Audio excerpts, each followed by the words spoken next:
kulanti wacan oo wanaagsan aqyaarta hawada inaga daawanaysa idilkiinba halka aad nagala socotaan waa Somali YouTube oo abarta YouTube-ka aan ku leenahay halkan waxaad ka daawataan barnaamijyo iskugu jira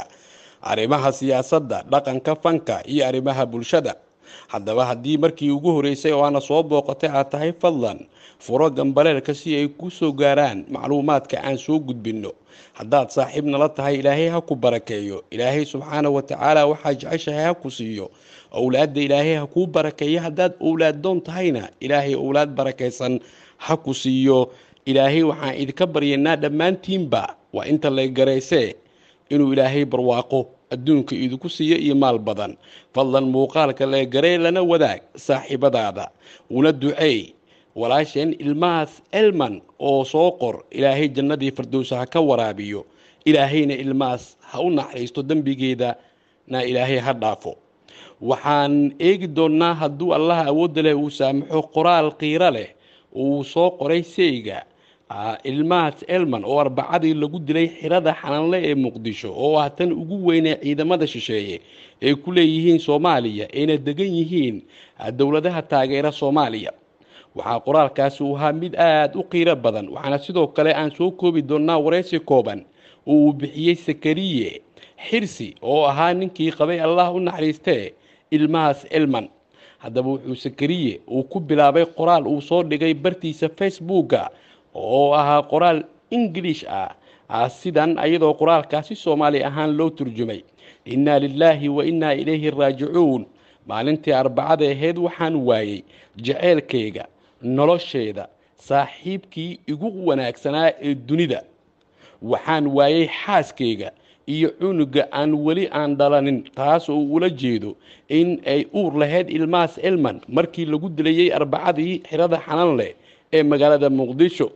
wuxuu Sakariye xirsi qoraalkiisa uu ku sii sheegay 2 sano ka hor waxaad qabtay waji wanaagsan markaan aqal galeynay oo aad baad u faraxsaneed maantase waxaan dhinaca dhigay qabriga ay adigoo meed oo aan qabriga geeyay sida uu yiri Sakariye ayaa sidoo kale wuxuu sheegay in qalbigayga uu jabay waan ilmeen doonaa mustaqbalka waxaana ku faraxsanahay noloshii aan kula soo qaatay iyo xusuustii hore nolosheeda waad dhameystirtay waxaan kuu rajaynayaa in jannada meesha ugu sareysa aad gashid nolosha aakhirana inaan ku midoobno oo labadeena aan ku midoobno waa sida uu yiri Sakariye xirsi waxaad leedahay asxaab ku jecel balse qalbiyadooda ayaad ku hari doontaa oo aad baaqi ku naqan doontaa geeridaadu waa cadaalad xumo kii sameeyeyna wuu aayi doonaa wanaaga aad ka tagtay ayaa hari doona oo baaqi naqan doona waa wanaaga aad samaysay waan ku jeclahay ilmaas waligeyna waan ku jeclaan doonaa ayuu qoraalkiisa uu ku soo gabagabeeyay Sakariye xirsi ayaa aad u ilmeeyay wareysi kooban uu bixiyay wuxuuna sheegay in aysan noloshiisa ay ka go'i doonin xaaskiisa si xaq darraha lagu dilay arbacadii Muqdisho ilmaas elman haddaba ilmaas waa tuma ilmaas waxay ka tirsaneyd gabdhaha ugu caansan ee Soomaalida waxayna u dhaqdhaqaaqi jirtay xuquuqul insaanka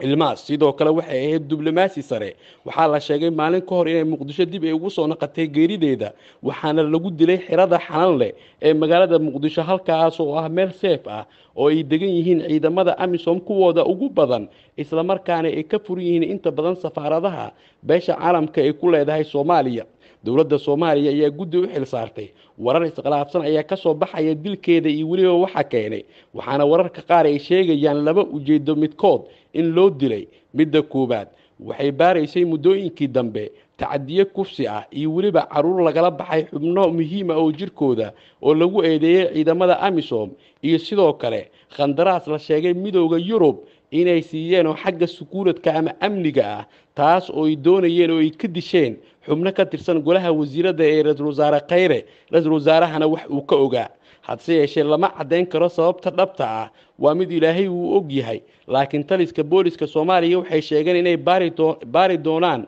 sababta keentay dilka ilmaas elman ilmaas waxay ka soo jeedaa qoys caan ah waxaana aabbaheeda uu ahaa allah u naxariistay elman cali axmed oo 1996 tabtan oo kale muqdisho lagu dilay asoo u doodayay xuquuqul insaanka wuxuuna xilligaasi dhalinyaro badan uu u sameeyey shaqo abuur waana qofkii ugu horeeyey oo hirgeliya nalka cadceedda ku shaqeeya tan iyo burburkii kadib wuxuuna ahaa udoodaha ama aabbaha udoodaha xuquuqul insaanka wuxuuna ahaa qof bulshada Soomaaliyeed dhexdeeda ku dhaxleh sharaf karaamo iyo cizi allah u naxariista ilmaas elman iyo waliba aabbaheeda